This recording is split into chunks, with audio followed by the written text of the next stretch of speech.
જય જવાન, જય કિસાન, જય મુરલીધર। હવે મિત્રો આપણે અત્યારે જે ઉત્તર ગુજરાત, મધ્ય ગુજરાત અને દક્ષિણ ગુજરાતમાં વરસાદ ચાલુ છે અને આવનારા દિવસોમાં વરસાદ પણ ત્યાં ચાલુ રહેશે તેની માહિતી સંપૂર્ણ આપણે અગાઉ વિડીયોની અંદર આપેલી છે અને સૌરાષ્ટ્રના અને કચ્છના વિસ્તારોની પણ આપણે માહિતી આપેલી છે। એમ સૌરાષ્ટ્રના પણ એવા વિસ્તારો છે ત્યાં મીડિયમ વરસાદ અને ક્યાંક રેડા ઝાપટા ની માહિતી આપેલી હતી તે મુજબ અત્યારે ચાલુ છે। પણ આજે આપણે ખાસ માહિતી આપવાની છે મિત્રો કે અત્યારે જે સિસ્ટમ છે એમનો ઉત્તર ગુજરાત, મધ્ય ગુજરાત અને દક્ષિણ ગુજરાતનો તો સારો લાભ મળે છે અને આવનારા દિવસોમાં પણ તેને વરસાદનો સારો લાભ મળશે।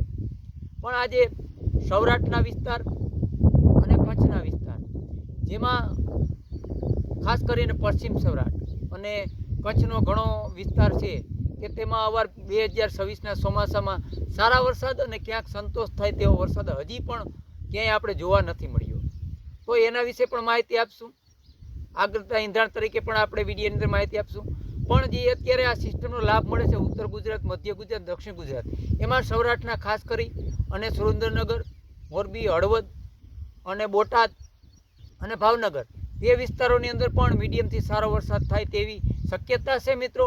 આ રાઉન્ડ છે એ આપણે સિસ્ટમનો અસર છે અને વરસાદની શક્યતા છે એ 14 તારીખ સુધી સારા વરસાદની શક્યતા છે, પણ પછી એ પણ રેડા ઝાપટા તો રહેશે 15, 16, 17, 18 તારીખ સુધી, પણ આની અસર 14 તારીખ સુધી રહે એવી શક્યતા છે।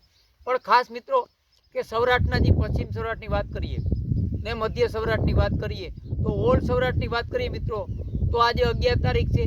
આમ તો 8 તારીખથી ઘણા વિસ્તારોની અંદર છૂટા છવાયા વિસ્તારોની અંદર ઝાપટા જોવા મળે છે અને 9 તારીખે અમારા વિસ્તારની અંદર પણ આપણે કહીએ કે ફુવારાનો ટેકો થાય તેવો રેડા ઝાપટા આવ્યા હતા અને ક્યાંક આપણે જે મોલને જીવનદાન મળે એવા પણ રેડા ઝાપટા હતા।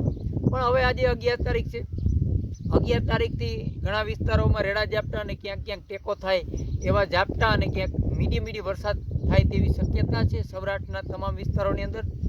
પણ 13 મુખ્ય તારીખ હશે, 13 અને 14 તારીખ, એમાં આપણે વાત કરીએ મિત્રો તો સૌરાષ્ટ્રના લગભગ વિસ્તારોની અંદર 13, 14 તારીખની અંદર પણ ક્યાંક રેડા ઝાપટા અને મીડિયમ વરસાદ થાય તેવી શક્યતા છે।